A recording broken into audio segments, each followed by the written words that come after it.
Hi, this is Mike Bushell, and you're listening to Strictly Between Us, Radiotimes.com's Strictly Come Dancing podcast. Hello and welcome to Strictly Between Us, the brand new Strictly Come Dancing podcast powered by Radiotimes.com.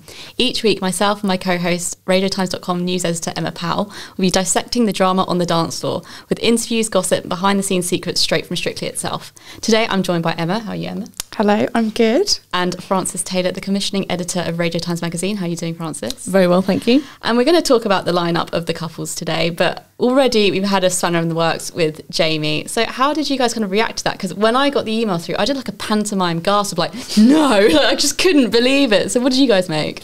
Well, I think we were sort of half expecting it because poor Jamie had been pictured hobbling around in his moon boot with his crutches for the last few days. And although they hadn't said anything about concrete, whether his future on the show is in doubt, you have got to think when he's looking in that kind of state shortly after filming the launch show, it's not really looking too good. So I was quite shocked, but also not too surprised. Yeah, I mean, I think as well. I mean, I sort of was shocked when we got the email through saying he's out, he's injured.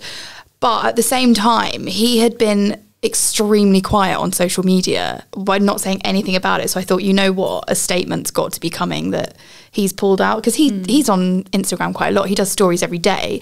And I thought, you know what, if he doesn't address it and make a joke of it, then something serious has happened. And it's such a loss to the show, though, because although we hadn't seen them in action, him and his partner, I think, would have been really fantastic together on screen. And sadly, now we're never going to see it, but who knows? Maybe next year. I had him as a finalist. I genuinely thought that like he's so likeable and he's so charming that he would make it all the way, because he's just so nice. And I feel like even if you didn't really know who he was or you weren't a fan of Made in Chelsea, you would learn to love him. Oh, definitely. I think he's one of those characters, isn't he, where I know for a fact, like, my grandparents love this show. So my nan would go, who is Jamie Laing? I don't even know Made in Chelsea. But by the end of it, she'd have been going, oh my God, I love this guy. I'm rooting for him to win. So it's a shame. He'd have done a Joe Sugg where week one, no one knows who he is. Yeah. And then suddenly, your nan loves him. But never mind, it wasn't to be. It's very sad. Because he's got the personality and from what I've heard, he wasn't an amazing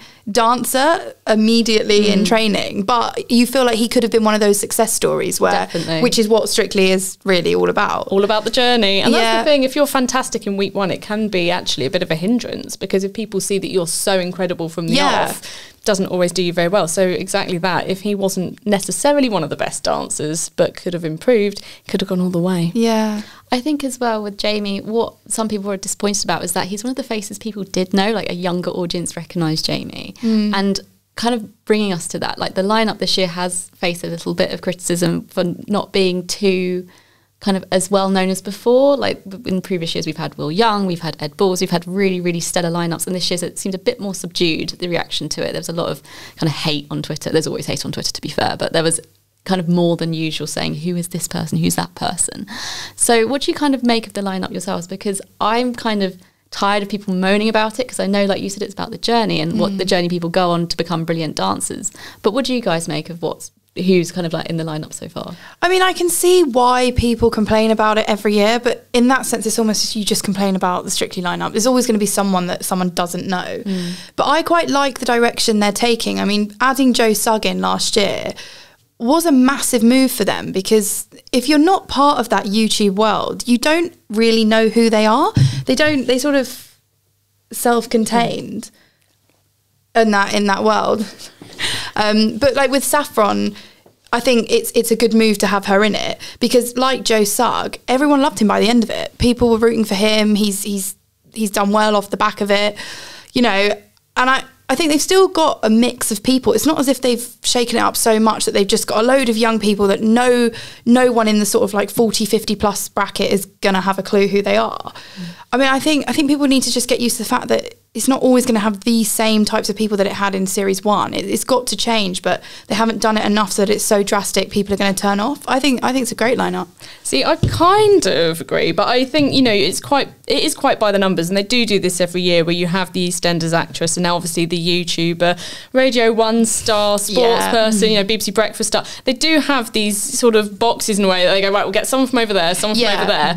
And that's great in one way because it does bring all these different audiences to Strictly that might not necessarily tune in, you know, like Karim, who's a CBBC star. Yeah. You know, we might not have heard of him, but for you really young kids who will be watching Strictly, he might be a huge star to them.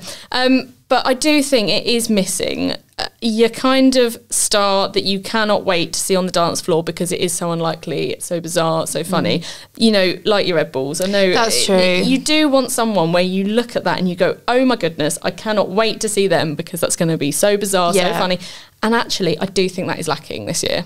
It's true. I mean, who is the Anne Widdecombe of this year? Yeah. And like you said, the Ed Bulls, like they're the ones that... I think you need someone from the off that you're really excited to see do their thing. And unfortunately, right now, there isn't one of those standout names. But again, like Strictly does every single year, right from week one all the way through, they'll grow on you. You'll get to have your favourites. You'll get to know them far better. So, and always as well, this story comes around every year where people criticise the lineup. Yeah. And yet the ratings are always beating itself every single year. It's always huge. But I do think that, for me personally, I do want one or two really standout names, and I don't have them yet. I guess the sort of standout names that they're going for, probably Annika Rice and James Cracknell. Yeah. Otherwise, there's not, like you say, you need a politician. Basically, that's what we're saying. It's we need a politician who is literally just... If any Strictly producers are listening, that's our top takeaway line. We need a politician for next year. We'll see Boris next year if everything doesn't go well for him at the moment. He'll take Joe Johnson. He's David Cameron jobless now. So there's a few of them. What's kind of interesting on kind of what you said just now, Francis, there isn't really a joke act. Like we say before, we want to see someone that we're like, God, how bizarre. From this lineup, there isn't a joke act. Like Annika Rice said she's going to be the Anne Widdecombe, but as she's partnered with Kevin, I really doubt she will be, because I feel like she'll be the Susan Calman of this year, because Kevin is so loved and he always gets to the semi-final, so we kind of already know a semi-finalist with that alone. What do you kind of make of the lack of a joke act? Do you think they're kind of stepping away with that more formulaic Strictly that we kind of have grown to love? Yeah, I think they are trying to take it a bit more seriously, to be honest, because, not having... Every year you did used to have, again, your Anne Widdecombe's where you think, oh, they're there to be kind of laughed at, really. And actually, there's, I think in the last couple of years in particular, and even Ed Balls, that was kind of the initial reaction, but he was a really good dancer, and obviously they'll have seen that in the auditions and the rehearsals for it, that he wasn't so much of a joke act. But I think it's interesting that taking it in the direction of casting perhaps not so well-known people, but nobody who's an overt joke act, it does make it for quite an interesting, different sort of show, I think, than it was maybe 5-10 years ago. And that's no bad thing, and obviously viewers react really well to it because, again, it does really incredible in the ratings. I think Chris Ramsey was on Lorraine talking about how he thinks he's the joke act this year. He was saying, I was one of the first people to get announced. He said, so as the names kept coming out, I kept looking, being like, nope, that's not the Anne Widdecombe of this year. Nope, that's not the Ed Balls. He said, and then the whole lineup got announced. And he said, I sat there with my wife and went, all right, I'm actually the comedy fodder here this year. It's me. I'm the joke act. Which actually I don't think is going to be the case. I think he's got some secret hidden moves. So. And also, he seems quite competitive. Yeah. He seems like he's ready to get to the final, which Jamie was very vocal about as well. Yeah. His wife's a dancer, so he has help at home, really. Like, she's not a ballroom dancer or a Latin dancer, but she's a dancer, so she's going to call him out on if he's crap, basically. And so I feel like, do you feel like anyone's got an advantage because of perhaps their background? I know Alex Scott has also kind of faced a little bit of criticism because she won Sports Relief Strictly. Yeah. Do you think it's kind of unfair that we get people who have experience on the show? I mean, every year there's usually someone that kind of raises a few eyebrows, like Debbie McGee was a ballet dancer. Yeah. Ashley Roberts. Yeah. I think you do need to have some in there that have had dance training, because if you, as much as we love the joke acts or the journeys, if you go for about 4-5 weeks of people really not being able to dance that well, it is a little bit boring. And if you have someone in there who has had a little bit of previous dance experience and is clearly quite good, they kind of set the bar for all the rest. So then it becomes a bit more of a competition for those sort of less able dancers to go, you know what, I've actually just scored a 10 in the same week that Ashley Roberts did, and I've got no prior dance experience. I think we need to have at least one or two in there. I think it's interesting because Emma Barton has got some musical theatre experience, and Michelle Visage, she was talking a bit about how obviously being a pop star many years ago, and she was stressing that many years ago, doesn't give an advantage. And I think actually that's the Debbie McGee thing as well, where she is a trained dancer, but also she was, I think, the oldest in the competition that year, and so that is, you know, going to work against. So it does kind of balance out.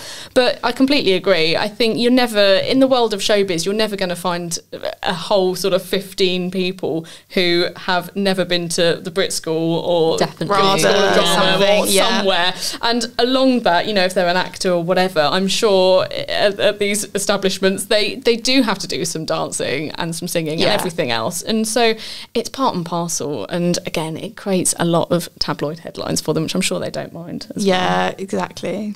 With the couples this year, as Frances, you've met them, Shirley Ballas said it was the most unpredictable coupling up. It sounds very Love Island. Most unpredictable kind of like pairings we've seen so far ever on Strictly throughout its 17 years. Do you agree? Because I was shocked when I saw Emma Barton with Anton Dubek. Yeah. Everybody kept saying this actually the other day when I was with all the couples, people who were working on the show and everywhere else kept saying it's a really interesting set of couples this year. And I don't know if I completely agree with Shirley to say ever, but I do think there were a couple in there that you go, oh, that's actually quite interesting, you know, like Dev Griffin and Diane, for example. When you see them together you go, oh, does that work? I'm not too sure, because, you know, I'd think, especially height wise, which is something they always talk about on Strictly, you know, like Karim and Diane would actually have been quite a good pairing in that way. And Karim is with Amy, who sort of looks a little bit almost taller than him. Similarly as well, Annika Rice and Kevin, she's a little bit taller than him as well. So I feel like they've almost thrown the rule book out this year in terms of basing it purely on height, and instead maybe thought who's got a bit of chemistry and all of that kind of thing. Because actually I have to say Emma and Anton have a very similar sense of humour. They were really, really getting on,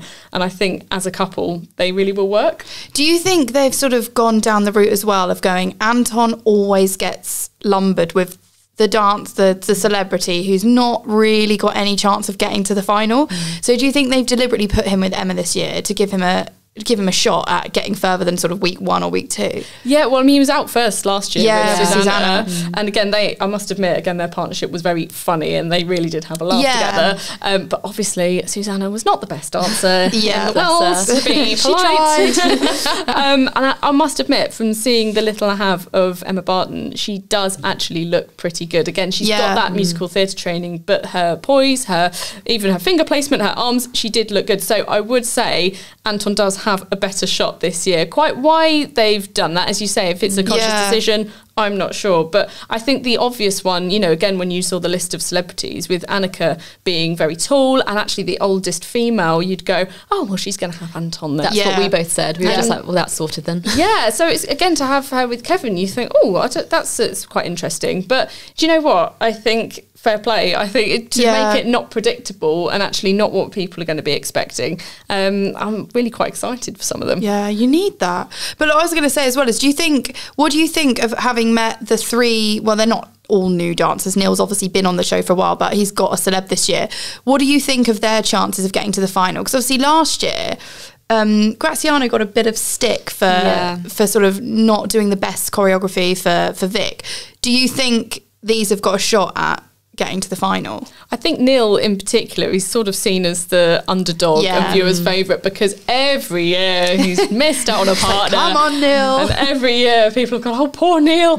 And I must admit, they have given him a great shot with Alex Scott. She is already the bookies' favourites, but that is based pretty much purely on winning that sport relief. And as she keeps saying, and actually it's true, that was just like a 1 minute weird quick routine thing that they didn't do too much training for, and actually I don't think it really gives her an advantage. But you know, Neil is a great teacher and he comes across really well as well on screen. And Johannes is interesting because I'd only really seen pictures of Johannes and him doing the group dances. I've never really heard him speak. And you know what, he's not what I thought he was going to be like at all. He's like the bubbliest, happiest, he seems like he'd be quite quiet. I thought he'd be quite quiet and sort of what's the word, a bit stoic and sultry. And actually he was like jazz hands and really happy and ready for this. yeah, he was just full and larger than life. And I think again with Catherine, I think they're going to be a bit of a viewer's favourite. Catherine Tilsley. I mean, Corrie's got a massive fan base, and it's sort of the right age group as well.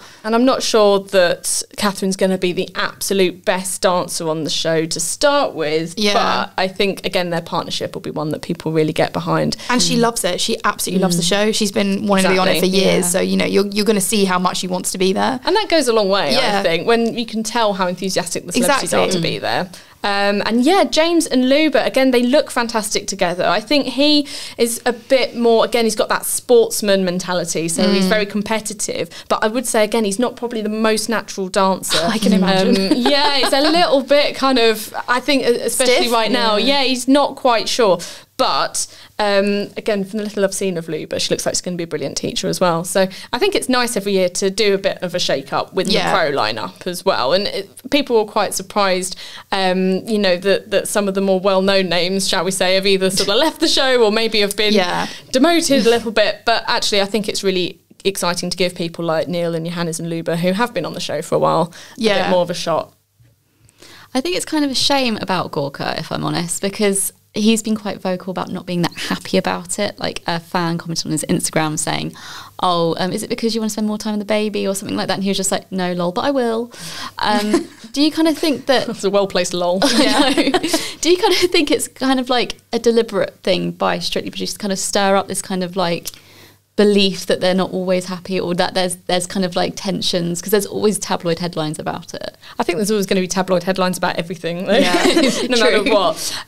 But I think what's interesting is that, again, before they always say it's to do with the heights. That's always the thing where they say, well, whichever professionals we use and whichever kind of on the subs bench, all depends on height. I think you can't almost use that argument this year, because when you do look at the heights of them and who they've been paired with, you think, well, no, that doesn't make any sense at all.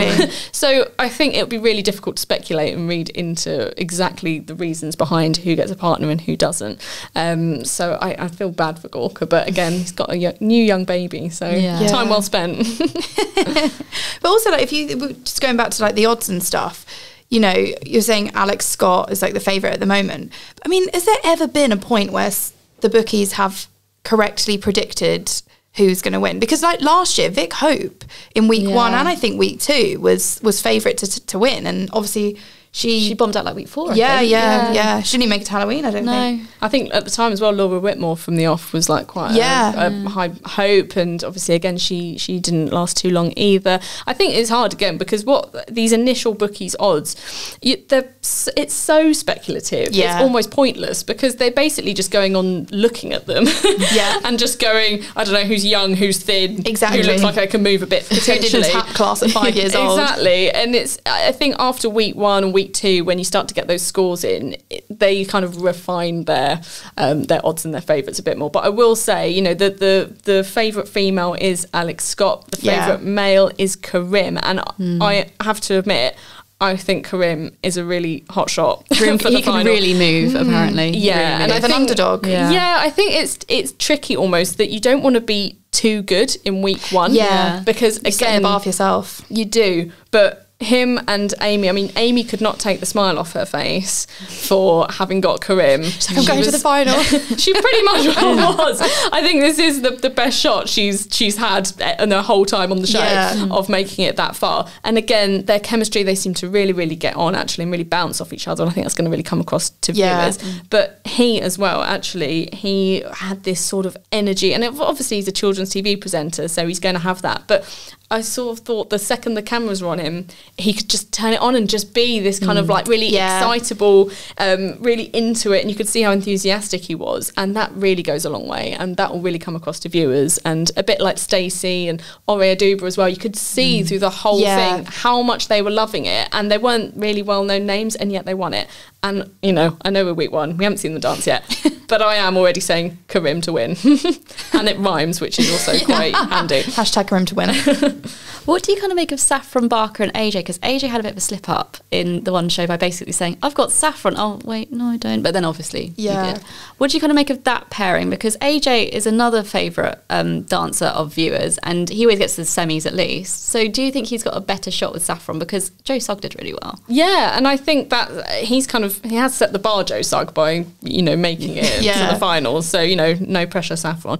But she said that she had obviously spoken to Joe as well about how he found it and his journey and all that kind of thing. But she was one name that when I was talking to people and saying, oh, who can move and who's, you know, competition in the show, she was a name alongside Karim that kept coming up to say that she has got rhythm, she can dance. So I think, you know, Pocket Rockets, which they most definitely are, I think they could be in with a shot, or at least maybe not going quite so far as Joe, but I do think they're still going to do really well. Well, I think he thinks they might do well, because in that one show interview when they were talking about it, and he was saying, you know, if I get Saffron, I could make it to the semi-finals. So I mean, she must be pretty good. Yeah, definitely. And I think, again, once we've seen the group dance, and also obviously seeing them in week one, I think it's going to be most telling, because that's when you actually get them together properly on the dance floor. But I think, in terms of the girls, she's definitely got a good shot. Who out of all of them do you think is really feeling the nerves? Oh, that's a good question. I must admit, Catherine Tilsley, she was quite nervy. Who else as well?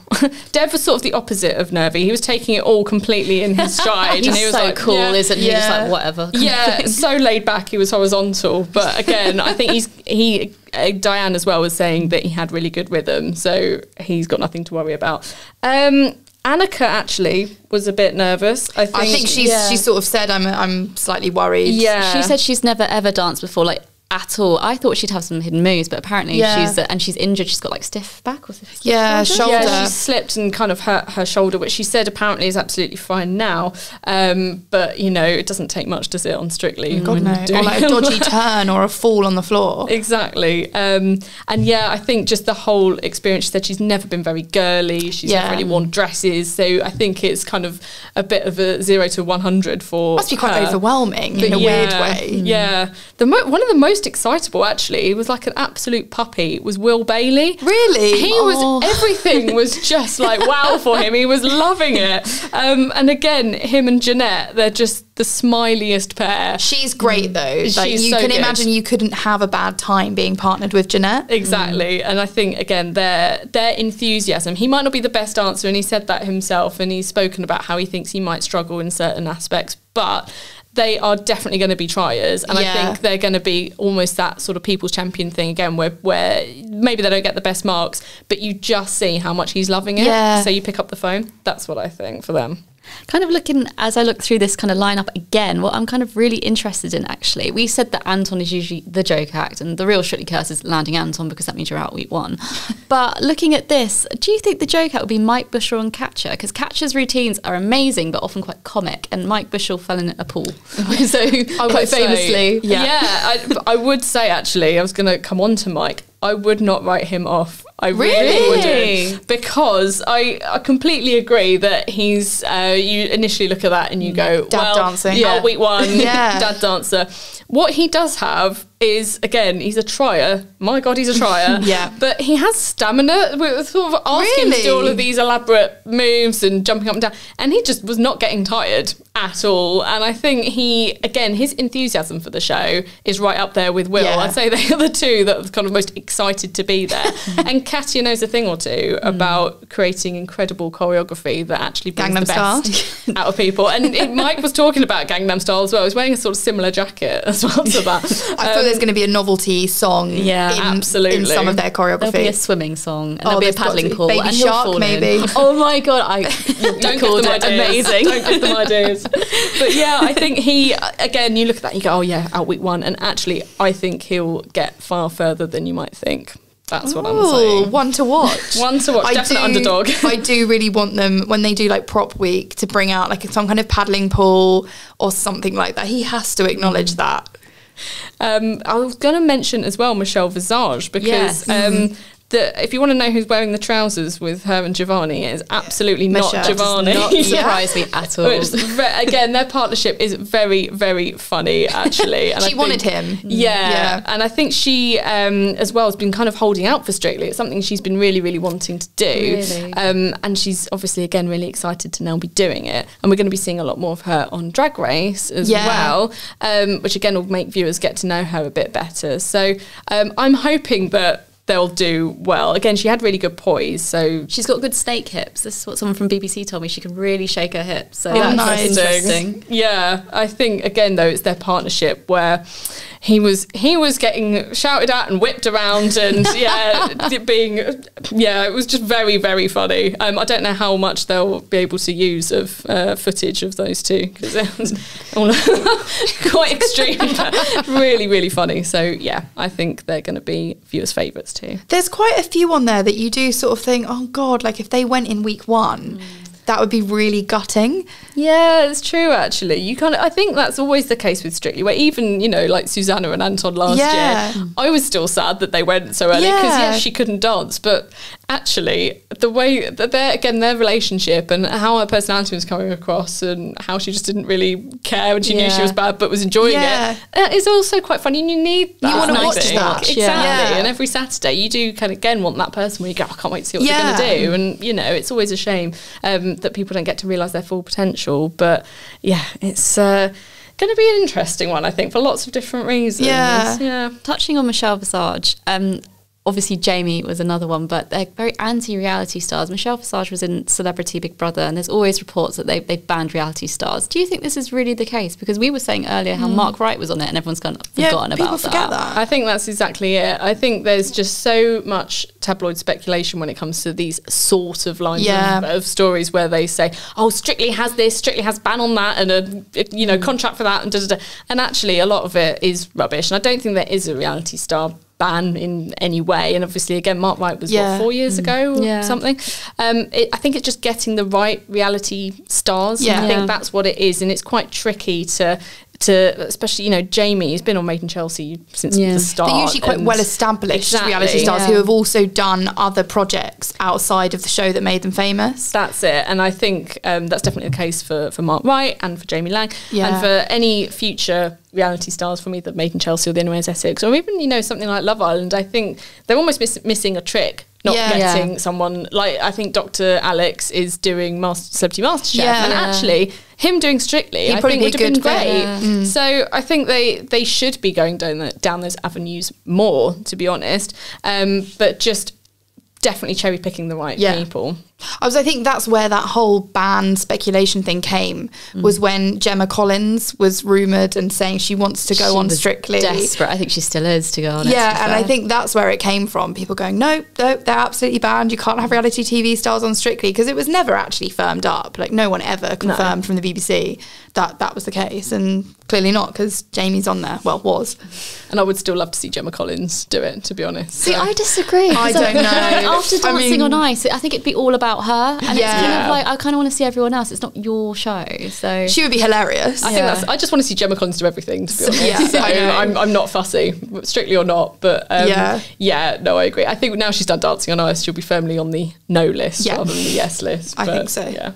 There's one couple we haven't touched, and that's Viscountess Emma Weymouth and Aliash. What did you make of them? Yeah, again, like a very glamorous pairing. And actually, she was wearing this incredible dress and she looked absolutely stunning. She had this sort of, what's it called, like frame and a poise that a lot of the other celebrities didn't have. I'm not too sure about her background with dance and how much of that she'd done. I think she just said she'd done a little bit when she was a kid, but not really. But I do think that, and I think they're saying this as well, especially Aliash, I mean, he's sort of a king of ballroom. They'll be amazing at the ballroom. But I don't know if I can see her quite loosening up enough for like a Charleston or a Jive or something like that, because she's just very, very elegant, and again had this incredible posture. But as a couple, again, I think they did seem to get on really well, but they obviously, again, so many of them, when I was seeing them, they'd only just really met and hadn't done any training together yet, so none of them know what they're in for, and none of them know really how well they can dance. So the professionals are kind of saying, I think they're going to be good at this and that, but they're just speculating. They've got no idea yet. But I think I don't know how she's going to come across to viewers. This is my concern with her, because although we say about people like Saffron Barker not really being that well known, potentially with the Strictly audience, Emma Weymouth's not really out there in any sort of, she's not theatre, she's not film, she's not YouTube. She's just so society, I worry that she might almost be an easy one to call in week one. Yeah, I know what you mean. I think it's also easy to sort of ring fence types of fans for everyone, where you go like Michelle Visage, Drag Race fans. Exactly. And, you know, it's hard to sort of put her in a pocket to go, these are Emma Weymouth fans. So I think she'll have to work harder than some of the others in that respect to actually win over viewers. It's got to be her personality. Exactly. I mean, whether she can dance or not. But I think Aliash is a good partner for her to sort of help bring her out and maybe get viewers to know who she is. Yeah, because again, she was, I think, a little bit, not nervous, but I think, especially if you're an actress, performer, singer, whatever, you're used to putting yourself out there on these big stages and doing that kind of thing. But actually, for her, this whole platform and going out in front of 12 million people on a Saturday night is not her area really. And so you're right, she'll need sort of a helping hand, I think, from Aliash to help bring her out of her shell a bit. And I'd say that the same for James Cracknell, actually, because although he is a sportsman and he's used to that arena a bit more, I think he in particular, this is such a departure that he'll need a bit of hand holding. David James as well, we haven't spoken about. And Nadia. I'm really hoping he goes quite far. And I think he could. I mean, again, from meeting him, he's the tallest man alive, and also incredibly attractive. Which when he is so attractive. Not that we should be talking about that. I was more just shocked because the initial picture they released, he sort of had quite like long hair and a beard, and then they've actually cut it all off and just given him a shave, and he looks completely different now. But again, really up for it. Seemed really excited, and Nadia again looked over the moon to have got him, and the way he was holding himself and doing his poses and his leg shapes and placements. He did look quite comfortable, actually. So I think he could be a bit of a dark horse, a bit of a surprise, someone that you might initially write off to think, oh, sportsman. But actually... Well, look at Darren Goff. They did quite well. Graham Swan did quite well. Was it last year, Graham Swan? Yeah. Graham Swan he had OT. Yeah. And I think their chemistry was amazing. And Graham, I think as well, just had this personality where he was just laughing through absolutely everything. And I think, again, David, I think, is almost taking it a bit more seriously than that. As in, he doesn't see it as, just as frivolous as maybe Graham did. But, I suppose that's like the competitive element of being a sportsman. Yeah, exactly. But a lot of them, actually, who, even weren't sports people, were surprisingly saying how competitive they were. So I think everyone's out to win it, really. But Dev, actually, as well, I say, no matter how laid back he was, I think he's going to go quite far. I think he's got the right attitude as well. He did that celebrity, what is it? God, it was on Channel 4, and it's that Ant Middleton. What was it? Oh, SAS. That's it. I was going to say SAS, and I was like, that's not right.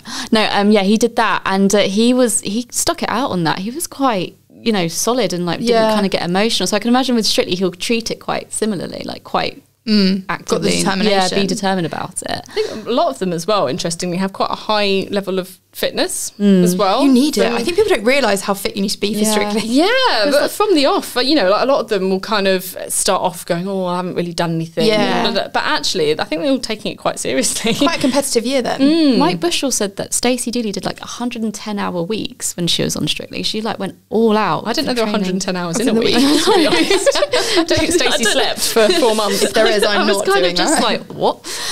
But on that, we kind of talk about sports people. Do you think they have an advantage because they're used to such intense training? Kind of, but I think it's interesting that whatever your profession is gives you a bit of an advantage. Yeah. So I think if you're an actor, that gives you an advantage because you're used to embodying this character where obviously you need that for the dance. To walk out, have that sort of mental switch to go, right, I'm just going to go onto that stage, I'm going to be this person, do this dance. And that is something that you don't necessarily have if you're, I don't know, a comedian or something else, I don't know. But I think there's different levels of advantage depending on your profession and also, again, how much sort of former dance training you've got, which they like to keep quiet about. We all know they've got some. Do you think OT will be at a disadvantage because of her sister Motzi now joining the show? There was so much talk about it's not professional, even though they've judged each other before. Yeah, What did you kind of make of that? Well, I think that it doesn't hurt really having all these headlines and stories. You know, all publicity is good publicity, and the fact that everybody is talking about the fact that there's these sisters, and you know, it does make a really juicy story. But I think, you know, sadly for us, because they have already done it in Germany on Let's Dance for 2 years, they'll be very used to that dynamic. They're both very professional ladies, and Motzi as well. You know, we spoke to her for Radio Times magazine, and she said that, you know, how she sees it, she can really, you know, whether this is true or not, I don't know, but she said she can really easily compartmentalize like family time OT versus, you know, professional dancer OT, and said that she just is able to judge her the same as anyone else. They probably do. It's their jobs, you know. They know how it works. So. Exactly. And it is all, you know, the technicality of a dance. I mean, when you're seeing that, there's no personal element to that in a weird way. But I think, you know, no matter if Motzi scores her highly or lowly, it's always going to be a story. Of course. Yeah. And again, Strictly loves a good story. Yeah. And that is definitely what it is. Brilliant. Well, thank you for speaking to us today, Frances. And I'm getting really excited for this series. Yes. So, not long now. Yeah, so we'll be back in 2 weeks when the show actually kicks off. We'll have more of basically this and everything else that we promised earlier. I just want to say a big thank you to Flora, who helped us come up with the name for the podcast. Otherwise, we would be called Glitterball to the Wall, which is a little bit risque for the Radio Times, but I like it. Well, thanks for joining us, and we'll see you again soon.